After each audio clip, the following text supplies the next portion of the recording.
Stop. Don't hurt her. She's your mother. The shout cut through the heavy Georgia heat like an alarm. Ethan Blake stopped mid-motion.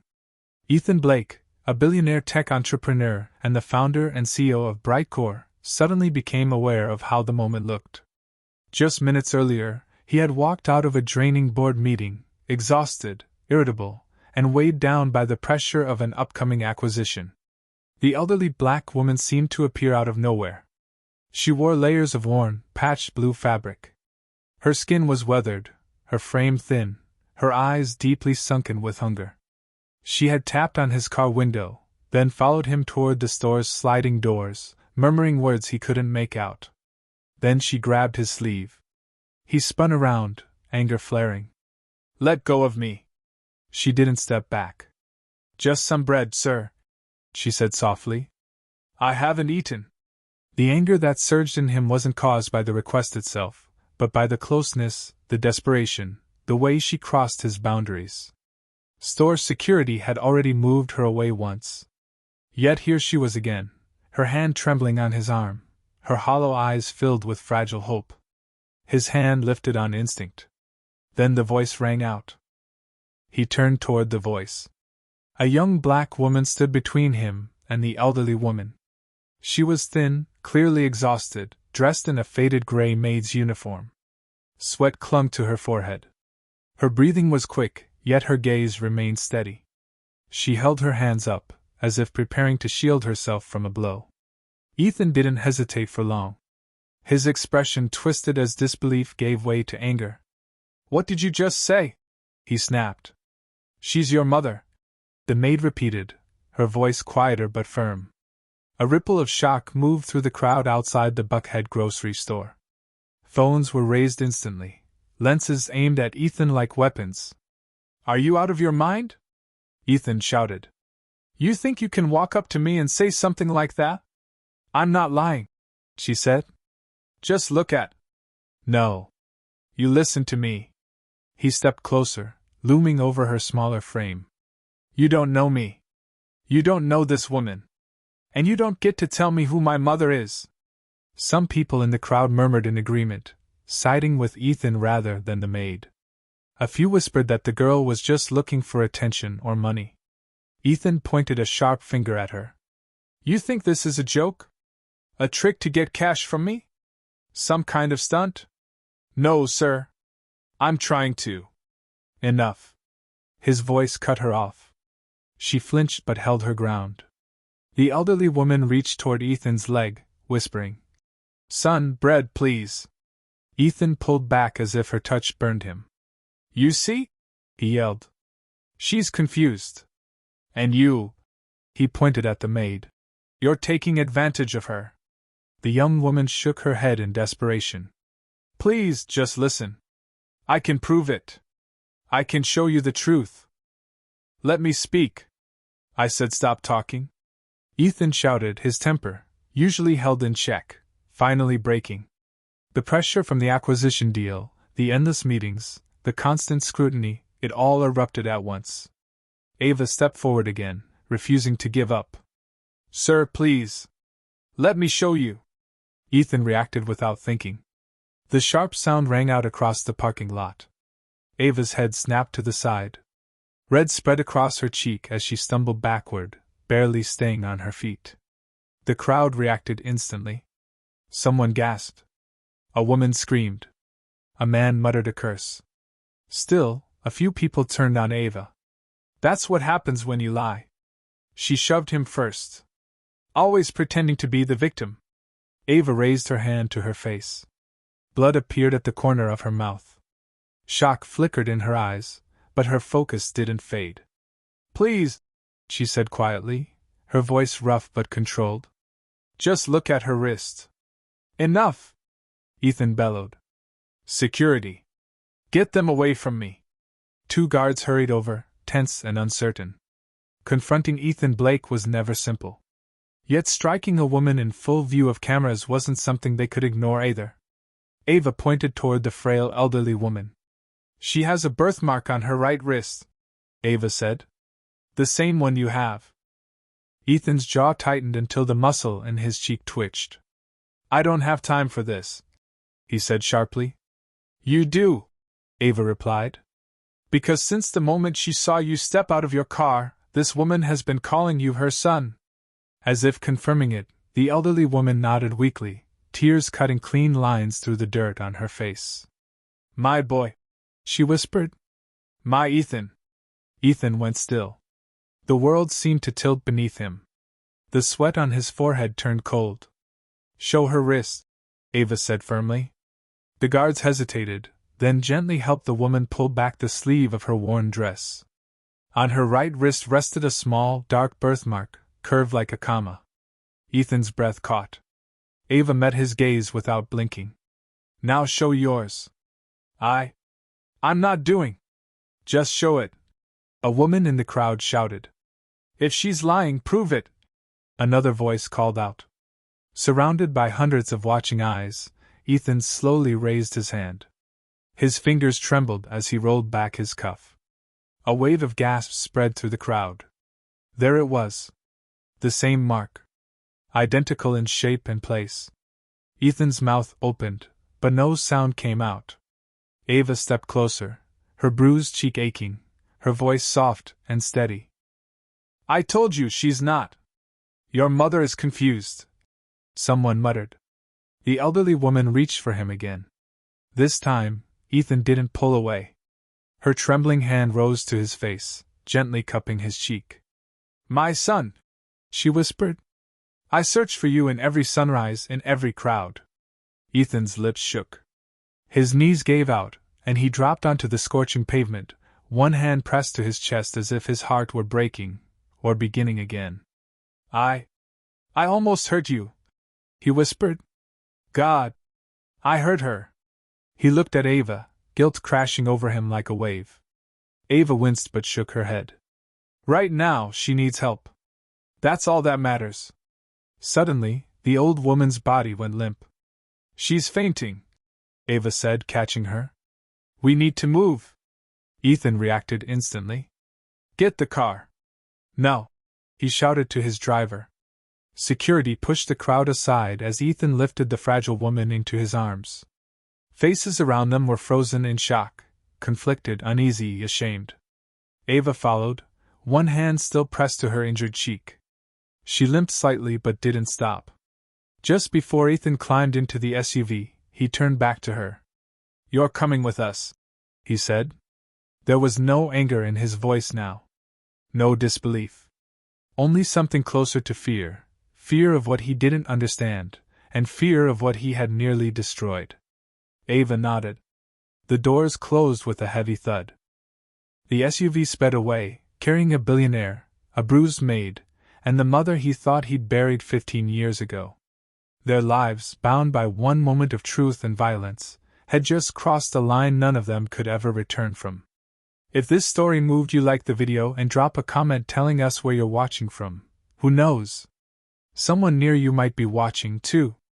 The interior of the SUV was cool and silent. His mother lay limp in his arms, her shallow breaths barely lifting her chest.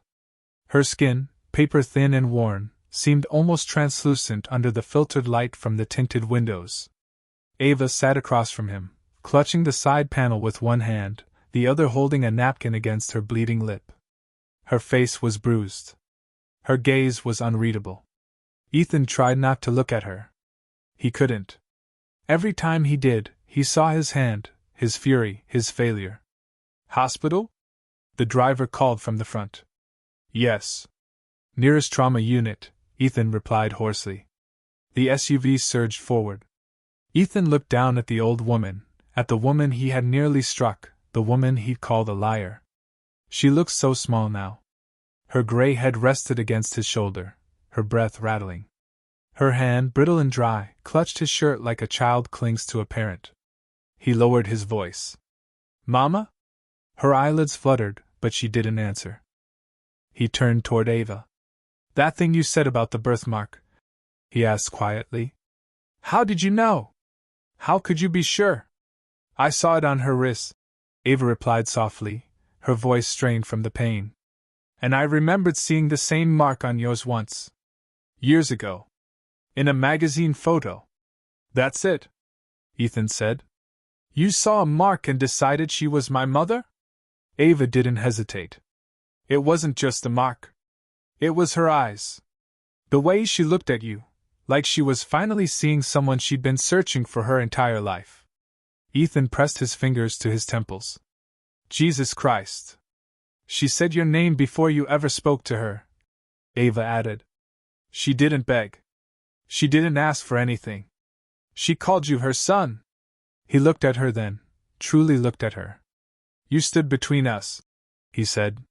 You got hurt because of this. She was about to be hurt much worse, Ava replied with a small shrug. Ethan swallowed. He had built a billion-dollar tech empire, negotiated with governments and Fortune 500 executives, but nothing had ever made him feel as small as this moment. His voice cracked. I struck you? I've been through worse, Ava said calmly. But that doesn't make it right. Silence filled the SUV as Atlanta slid past outside, billboards, trees, traffic lights blurring together. Ethan looked down at the woman resting beside him. She disappeared 15 years ago, he said quietly. I thought she was dead. We searched everywhere, police, detectives, even private investigators. She was just gone. Ava nodded slowly.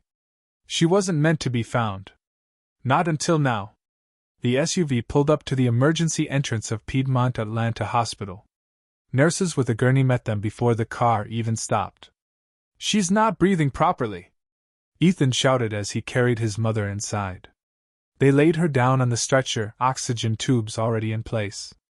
This way, sir, a nurse barked. Ava followed behind, unnoticed by most, barefoot, bloodied, but determined. Inside the trauma unit, doctors and nurses moved quickly. Vitals were checked, for lines set, monitors beeped and alarms rang, creating a chaotic symphony of urgency. Ethan stood beside the bed, helpless. All his power and influence meant nothing now. He was just a son, watching his mother slip away once more. A nurse tried to guide him aside. Sir, we need space. I'm not leaving her, he snapped. Ava appeared at his side, her hand gently resting on his arm. Let them work, she said softly but firmly. He turned to her. I can't lose her again. You won't, she replied. But she needs more than your guilt right now. Ethan exhaled reluctantly, stepping back. The door closed behind him. He was left staring through the glass. Ava sat on a bench, the fluorescent lights casting stark shadows on her bruised face. Her hands shook slightly as she folded them in her lap. I'm sorry, Ethan said after a long silence. She didn't look at him. I know. I don't know what happened to me out there. I saw red. I didn't even see you as a person. That's not who I want to be. You were protecting yourself, she said. In the worst way possible. Ethan paced, fists clenched. The door opened. A tall doctor in scrubs stepped out, removing his gloves. Ethan rushed forward. Is she okay? She's stable for now, the doctor said. But malnourished, dehydrated. Signs of long-term trauma. Her wrists have markings, possibly from restraints. Ethan's eyes darkened. What kind of restraints?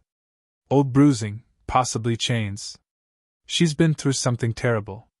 We'll run full diagnostics, but right now, rest is what she needs. Ethan nodded, trying to swallow the rage that rose in his throat. The doctor placed a hand on his shoulder. She called your name as she was fading. She remembers you. When the doctor left, Ethan turned to Ava. Who would do this to her? Eva's gaze met his. Someone who didn't want her found. His fists clenched. His jaw tightened. He whispered, then we find them. She studied him carefully. What if the truth is worse than the silence? I don't care, Ethan said. I've lived 15 years with an empty coffin. I need answers. At that moment, a nurse emerged, holding a small cloth bundle. Mr. Blake? She asked. Ethan stepped forward. This was inside her dress pocket, she explained, unwrapping the bundle. Inside lay a single rusted chain link, small, but unmistakably part of a shackle. Ethan stared at it, expressionless. She kept it, Ava whispered. All this time. As proof. Ethan nodded slowly. Then whoever did this is still out there. Watching. Ava met his gaze. And they'll know you found her. He looked down at the chain, then back toward the room where his mother lay. This isn't over, he said. His voice was low, steady, and chillingly clear. The automatic doors hissed open as Ethan and Ava stepped back into the trauma ward. The sharp scent of antiseptic hit them like a cold wall. Nurses moved quickly around Mama Ruth's bed, adjusting tubes, checking monitors, calling out numbers Ethan couldn't follow. He stood rigid, every muscle tense, terrified that if he blinked, she might disappear again, just as she had 15 years ago. The monitor beeped in slow, uneven intervals, each tone stabbing at his chest. Inside the room, a nurse gently lifted Mama Ruth's fragile wrist to place an identification band. Ava leaned closer, noticing the slight tremor in the nurse's hand as she examined the faint rings of bruising around the bone. She must have been restrained, the nurse murmured softly. Ethan heard the words. His knuckles whitened as he gripped the rail. Restrained? What does that even mean? Who would restrain an elderly woman? My mother? The nurse paused, glancing toward the doctor for guidance. He stepped forward. Mr. Blake, please understand. Whatever your mother endured, it lasted years. The malnutrition, the injuries, the infection in her arm. He sighed, lowering his voice. This wasn't homelessness. This was captivity. The words struck Ethan harder than any business failure, harder than the night he buried an empty coffin engraved with her name. It can't be, he whispered.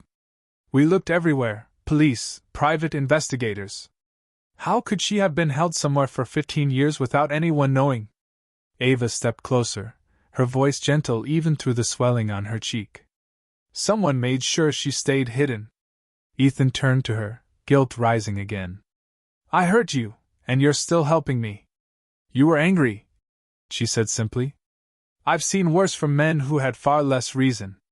He winced, unable to meet her bruised face for more than a second. That's not an excuse. Maybe not, she admitted. But right now, your mother needs you focused, not lost in shame. Ethan swallowed hard. I don't deserve her forgiveness.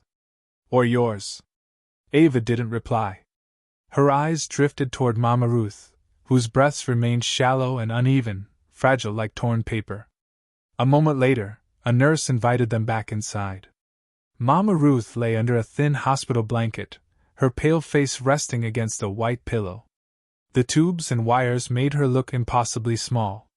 Ethan walked slowly to her bedside, each step heavy with 15 years of grief. He took her hand, startled by how light it felt in his. Mama? He whispered. Can you hear me? Her eyelids fluttered. Ava stood near the foot of the bed, hands clasped tightly, silently urging her to wake. Mama, it's me. It's Ethan, he said, his voice cracking. I'm here. I'm not losing you again. The old woman's lips trembled. My boy. Ethan collapsed forward, pressing her hand to his forehead. I'm sorry, he whispered. I'm so sorry. I thought you were gone. I had no idea you were suffering. I failed you. Her hand twitched weakly, brushing against his cheek. No, my son. You are here. A cough shook her frail body. A nurse hurried forward to steady her. Ethan stepped aside, afraid that even his presence might hurt her. The doctor looked at him. She's conscious, but we must keep her calm. Her heart is extremely weak. Mama Ruth's eyes drifted toward Ava. You, she whispered. Ava stepped forward, startled. Yes, ma'am. I'm here. The old woman's eyes warmed. You stopped him from sin. Ava swallowed the lump forming in her throat. I only wanted to protect you. A faint smile cracked through the deep lines of Mama Ruth's face. God sent you. Ethan blinked hard, tears filling his eyes. He did, he said, voice trembling. Even when I didn't deserve it.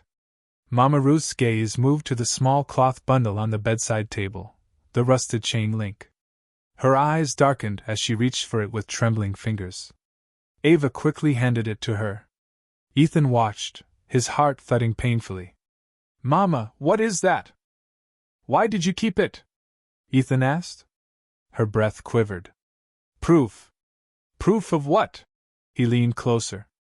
Her voice was barely a whisper. "The man who took me." Silence fell over the room. Even the machines seemed to hush. Ava froze. Ethan straightened slowly, dread crawling up his spine. "The man." His voice shook. "Someone took you, Mama." "Who?"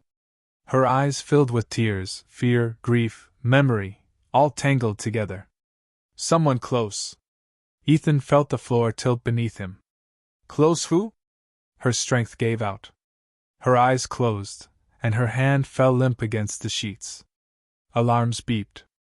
Nurses rushed forward. "She's losing consciousness," one said. Ethan stepped back, horror written across his face. "Mama! Mama, stay with me." A nurse gently guided him aside. "Sir, please let us work." Ava grabbed Ethan's arm before he could lunge forward again. "Let them help her," she said firmly. "She'll come back." "She will." Ethan's chest heaved with a choked sob. "She can't leave again. She just got back." Ava steadied him, even as her own knees shook. "Hope isn't gentle, Ethan. It hurts before it heals." He looked at her, eyes wet. "Why are you still here after everything I did?" She met his gaze steadily. "Because your mother deserves someone in the room who won't lose their head. Right now, that's not you." His breath caught, not in anger, but in quiet realization that she was right. Minutes stretched like hours. Finally, the doctor stepped out, removing his gloves. "She's stable again, but she needs rest. You both should get some water and sit down." Ava let out a shaky breath and gently guided Ethan toward the waiting area. He followed her like a man moving through fog. Once seated, he pressed his hands over his face. "I need to know," he whispered. "Who took her? Who kept her hidden?" "Someone close. Someone who betrayed us," Ava said softly, her voice calm, not angry. She glanced at the bruising on her own cheek beginning to darken. "We'll find out. But with truth." He looked at her, and for the first time truly understood this girl. Bleeding, exhausted, half his size, she had more strength in her steady gaze than he had in all his wealth. "Thank you," he said quietly. Ava lowered her eyes. "We're not done yet." Her voice was soft, but it carried the weight of a promise. Night settled over the hospital like a heavy blanket, dimming the hallways into long stretches of muted gold and shadow. The bustle of the trauma unit had softened into a low hum, machines beeping steadily, rubber saws whispering across wax floors, distant conversations slipping through partially open doors. Yet for Ethan Blake, the world had narrowed to a tunnel, the glass window between him and the room where his mother fought for breath. He stood motionless, forehead nearly touching the glass, hands pressed against it as if to hold himself upright. Exhaustion weighed on him, not the kind born from board meetings or billion-dollar negotiations, but a deeper fatigue, made of fear, guilt, and 15 stolen years. Behind him, Ava slipped quietly into the waiting area with 2 paper cups of lukewarm hospital coffee. Her lip was split, her cheek swollen, but she moved with determined steadiness. "You should drink something," she said softly. He didn't turn. "I'm fine." "You're not. People who are fine don't shake like that." He glanced down. His hands were trembling. Ava stepped beside him, offering the coffee. He hesitated, then took it, though it barely touched his lips. The room beyond the glass was calmer now. Nurses had dimmed the lights around Mama Ruth, letting her rest. She lay on her side, an oxygen line beneath her nose, her chest rising and falling in shallow rhythm. Ethan swallowed hard. "She looks so fragile." Ava nodded. "But she came back from something no one should survive." "Fragile doesn't mean weak." He almost smiled at that. Almost. A long moment passed before he spoke again. "You saved her." "No," Ava said. "I stopped you from hurting her. That's all." That isn't all. His voice cracked slightly. If you hadn't stepped in, if you hadn't insisted. I insisted because I saw something, she said. Not just the birthmark. Her face. Yours. There was a story there, waiting for someone to say it out loud. These? Ethan asked. Well, Ava replied, her gaze steady. He looked at her bruised cheek, guilt washing over him. And I hit you for it. She shrugged. You hit out of fear and anger. People make terrible decisions when they're cornered. That's not comforting. It's not meant to be. It's just the truth. He let out a slow breath, something between a sigh and acceptance, then looked back into the room. I don't understand how she survived, he murmured. If she was taken, if she was hurt. She held on because she believed she'd see you again, Ava said quietly. Some people live on hope longer than they can live on food. He turned fully toward her. How do you know things like that? Pain teaches, she replied simply. Just then, the door at the far end of the hall clicked open. A janitor entered, an older black man with gray in his beard, wearing a dark green maintenance uniform. He moved with the weary familiarity of someone who had seen too many tragedies unfold inside hospital walls. He carried a mop bucket, pushing it slowly across the floor until he reached Ethan and Ava. He paused, eyes flicking toward the window behind them, the room where Mama Ruth slept. You're her boy, aren't you? He said quietly. Ethan stiffened. Do I know you? The man shook his head. No, sir. But I knew her. Long time ago. Ava stepped closer. How? He glanced around, ensuring no one was close enough to overhear. Not here, he murmured. Someone might be listening. Ethan frowned. Why would anyone be listening? The man's gaze hardened. Because your mother wasn't just lost. He lowered his voice further. She was taken. A chill crept up Ethan's spine. Taken by who? The janitor swallowed, eyes haunted by old fear. By someone in your family. Ava gasped softly, one hand rising to her mouth. Ethan felt the ground shift beneath him. My family? Are you out of your mind? No, sir, the man said firmly. I worked for the Blake household years back. The old estate in North Georgia, before your father passed. Ethan's breath left him in a rush. Who are you? Name's Samuel, he said, offering a trembling hand. I kept to myself after things went bad. But when I saw the news, he gestured toward the hallway TV, tuned to a muted local station. I saw you bringing that woman here. I knew it was her. Ethan seized his arm. Tell me now, who did this to her? Samuel hesitated, eyes flicking toward the corners of the ceiling as if checking for hidden cameras. I'll tell you only once, he whispered. Your mother discovered the truth about your father's will. She knew who the rightful heir was, and who wasn't. Ethan's jaw tightened. Meaning what? Meaning someone stood to lose everything if she spoke. Ava stepped forward. Who? Samuel lowered his voice to a trembling whisper. Your uncle. Richard Blake. Silence. Something inside Ethan fractured, then reshaped into something colder, stronger. My uncle, he repeated slowly. The man who helped run Brightcore. The man who helped raise me after my father died. Samuel nodded gravely. He was afraid your mother would expose him. So he had her removed. Ethan staggered back as if struck. Ava reached for him. Ethan. But his world was spinning. The empty coffin. The years of searching. The inheritance disputes he had never questioned. The rusted chain, the bruises, the whispered words, someone close. Everything locked into place with horrifying clarity. How long have you known? Ethan whispered.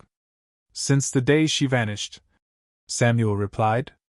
But your uncle paid people to stay silent. Some were too afraid to speak. Others took the money and walked away. Ethan clenched his fists until his nails bit into his palms. Then why talk now? Samuel looked at Ava, then toward Mama Ruth's door. Because she lived, he said softly. Because she found her way back. And because the truth doesn't stay buried forever, Ava added quietly. Justice may not be quick, but it's patient. When Ethan spoke again, his voice was barely recognizable. I'll make him pay. Ava caught his arm. No. You'll find the truth first. Then justice. In that order. He stared at her, her bruised, swollen face, her steady eyes, and something inside him settled, if only slightly. Samuel leaned closer. Be careful, Mr. Blake. Your uncle is powerful. Well connected. If he learns your mother survived. He hesitated. He won't hesitate to finish what he started. The warning sank deep into Ethan's bones. She isn't dying again, Ethan said quietly. Not this time. Not on his terms. Ava nodded, her voice calm but unshakable. Then we stand together. And we start with what she tried to tell you before she lost consciousness. Ethan looked at her sharply. What?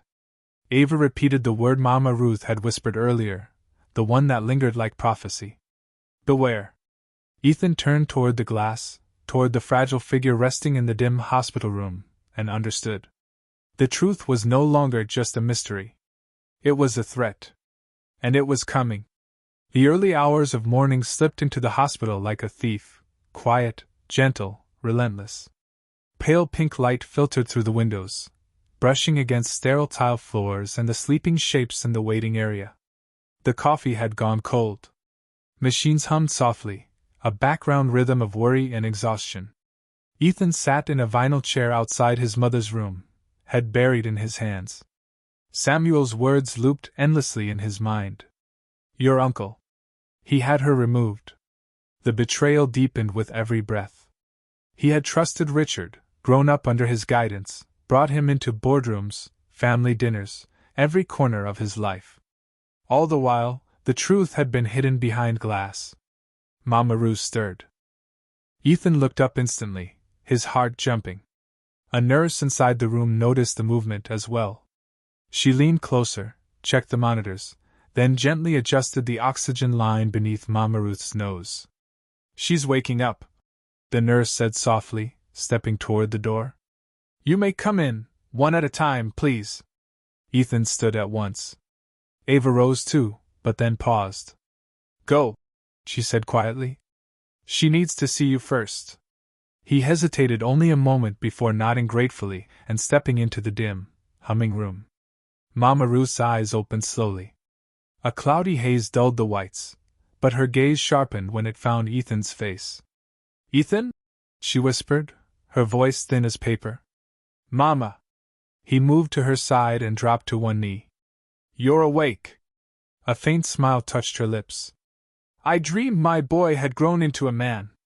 He tried to laugh, but the sound cracked under the weight of emotion. You dreamed right. Though I think I lost pieces of myself along the way. She lifted a fragile hand, touching his jaw. But you're here now. That's enough. A quiet beat passed before Ethan whispered. Mama, what happened to you? Her fingers stilled against his skin. You don't have to tell me everything, he added quickly. But I need to know. I need to understand. Mama Ruth's gaze drifted toward the window, where morning light poured in like a revelation. Slowly she turned back. 15 years ago, she began. I was coming home from the farmer's market. It was a Sunday. I remember the air smelled of peaches. Ethan's throat tightened. I had just gotten off the bus. Your father had passed not long before, and I'd been going through his legal papers. There were things in his will, things your uncle didn't want anyone to see. Ethan blinked. Like what? She drew a careful breath.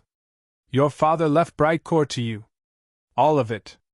He wanted you to inherit when you turned 25. Until then, it was to be held in trust. Ethan froze. Richard knew, she continued. He helped draft the early documents. He believed the board would never support you, too young, too inexperienced. But I said no. I told him I would make sure your father's wishes were honored. Her hand tightened weakly in the blanket. I never got the chance. She swallowed. That Sunday, a car pulled up beside me. Two men stepped out. They didn't ask questions. They forced me into the back seat, blindfolded me. I screamed, but no one stopped. Ethan's face strained of color. They took me to a house. Big. Empty. Somewhere in the hills outside Savannah, I think. Underground. No windows. Just a mattress on the floor and a bolt on the outside of the door. Tears slid silently down her cheeks. They kept me there for months. Food once a day. Sometimes not at all. I begged them. I told them you would be looking for me. And what did they say? Ethan asked, barely breathing. They said you had been told I was dead. That a car accident had taken me. That you had already buried me. Ethan covered his mouth, stopping himself from collapsing forward. They lied to me. To everyone. She nodded faintly. And after a while, I began to believe it. Like I had already died, and my body just hadn't realized it yet. A long moment passed before she continued. One day, one of the men, the older one, got drunk. He let me into the kitchen. And for the first time in months, I saw the sun rise through a cracked window. In the living room, Ava sat cross-legged on the edge of a leather couch, her borrowed clothes slightly wrinkled from sleeping upright. She'd refused the guest room. Refused rest, really? She'd spent the night combing through what little public information there was on Richard Blake, and even less on the family's private financial holdings. When Ethan walked out, she looked up. You look like you're headed into battle, she said, sipping black coffee from a bright core mug. I am. She stood. So what's the plan? I'm going to the board, he said. I'm going to look Richard in the eye and pretend I don't know a thing. Her brow furrowed. Why pretend? Because if he knows we're onto him, he'll cover his tracks. Erase evidence, move money. Or worse, he'll try to silence her again. Ava crossed her arms. Then you better be a damn good actor. Ethan gave her a faint smile. I've been pretending since I was 12. I'll manage. She stepped closer, lowering her voice. And if he suspects you already know? Then I'll remind him why I run the company now. She nodded once. Be careful, Ethan. His voice turned quiet. I will. The Breiker headquarters sat like a glass cathedral in downtown Atlanta, its reflective windows glittering under the southern sun. Inside, the boardroom was already full. 12 men and women in tailored suits sat around the mahogany table, murmuring over morning espresso and quarterly reports. At the far end sat Richard Blake. Gray hair, crisp navy suit, eyes like polished steel. The man had aged well, but not kindly.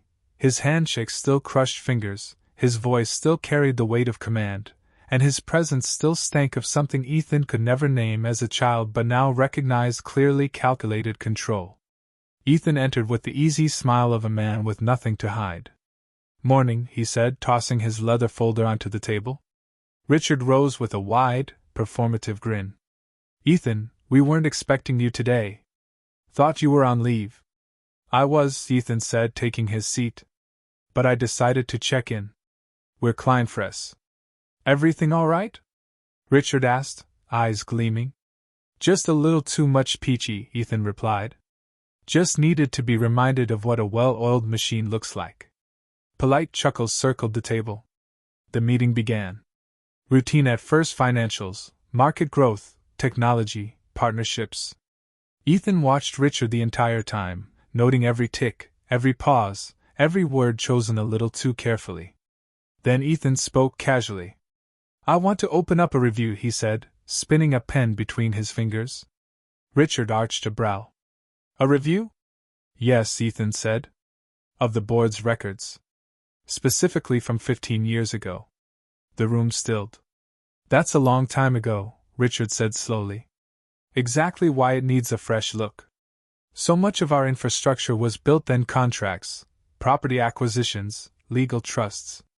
Richard's smile faltered, just for a second. That was when your father passed. Are you feeling nostalgic? Something like that, Ethan said. One of the board members leaned forward. Any particular reason for the review, Ethan? He smiled faintly. Just good governance. It's time we make sure everything back then was as clean as we thought. Richard spoke again, his tone sharper now. We already went through audits during the transition. I know, Ethan replied coolly. But this time, I'll personally lead the review. No external firm. I want eyes on every file, especially those involving family-held assets. The smiles vanished. The room hummed with quiet tension. Richard leaned back, folding his hands. I trust you know what you're doing.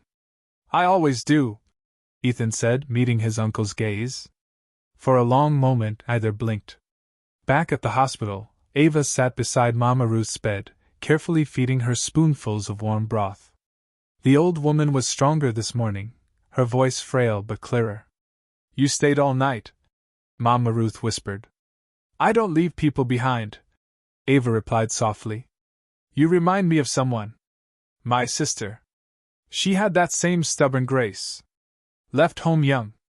Always helped strangers before herself. Ava smiled faintly. I guess it runs in the sisterhood. Mama Ruth studied her face. He's going into danger. Ava nodded. He knows. Oh. Does he know what Richard is capable of? Ava looked down. He's beginning to. Mama Ruth gripped her hand weakly.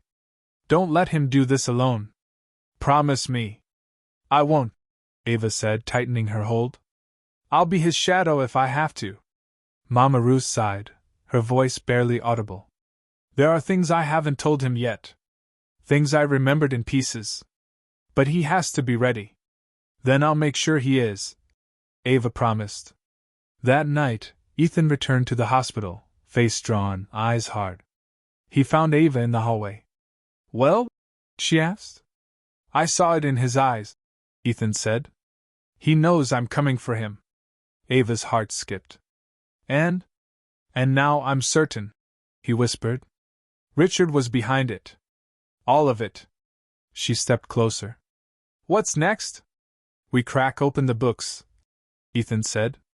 We find the paper trail. And when we do, you bring it to the police. He paused. No. Not yet. Why not?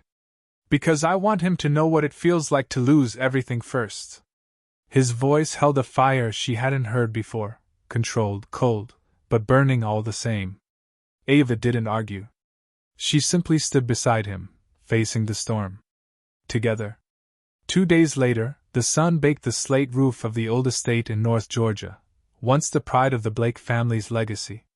The iron gates were rusted at the hinges, but the hedges still bore the shapes of lions, silent, majestic, watchful.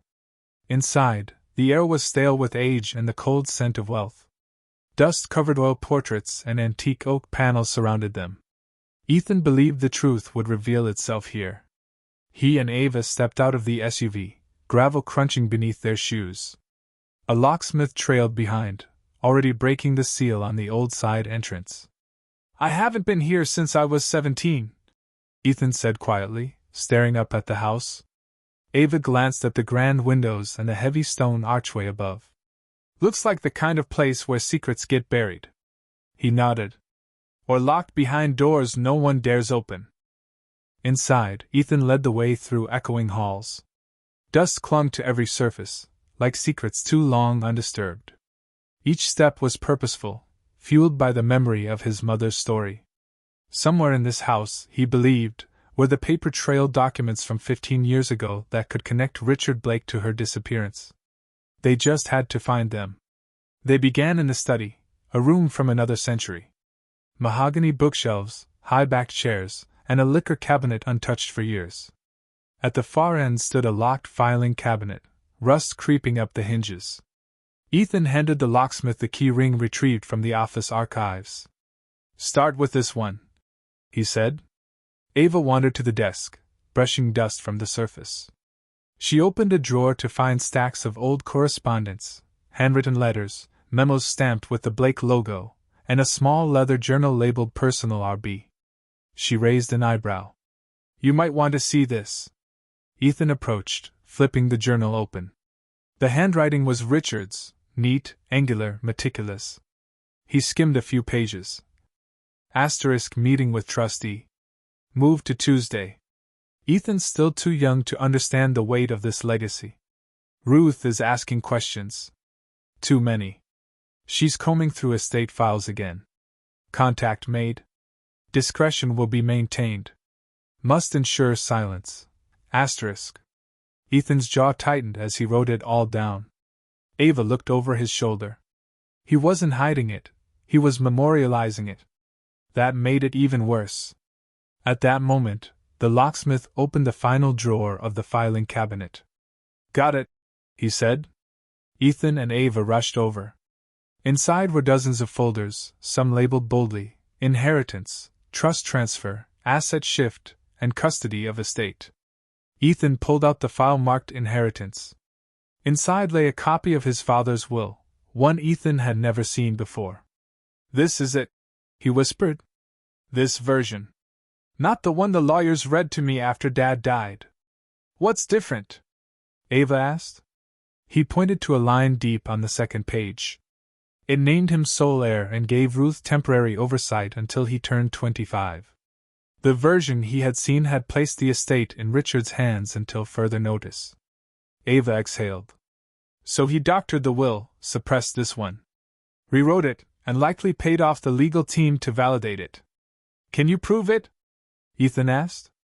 He reached deeper into the drawer, pulling out a notarized letter with the original law firm's seal and a signature that didn't match any on file. I can now. Ava flipped through another folder, pausing at a bank ledger. Look at these transfers. The dates. Ethan leaned in. Large sums of money, tens of thousands, moved to shell corporations and offshore accounts, all shortly after his mother's disappearance. Ava pointed again, payments labeled consultation fees. Ethan's eyes narrowed. That's a cover. For what? She asked. For whoever helped take her, he said grimly. Ava studied the document. Initials only DHMLSG. We need to find out who these people are. Ethan nodded. If we trace these accounts, we'll know everyone involved. And if we can tie the timing to Mama Ruth's disappearance, we take it to the police. Ava finished. No. Ethan's voice was steel. She blinked. No. We take it to the press. To the world. They buried her alive, he said. Left her to rot. I won't let them disappear into silence. I want everyone to know what kind of man Richard Blake really is. Ava studied him. That kind of exposure comes with danger. I'm not afraid anymore, he said. She nodded. Then we do it together. Back in Atlanta, Richard Blake sipped bourbon in the penthouse suite of a downtown hotel, staring at the city he helped build, unaware of what had just been found. A phone rang. He answered. Yes? A thin voice crackled through the line. There's activity at the North Georgia estate. Ethan's team opened the study. Richard didn't respond immediately, then coldly ordered, whatever's left, find out who's helping him. He ended the call. For a moment, his reflection stared back, older but still powerful. He smirked. Let the boy dig, he muttered. Let's see if he knows what to do with what he finds. It is, friend. That night, Ethan and Ava sat in his office, documents spread across the desk, computers buzzing.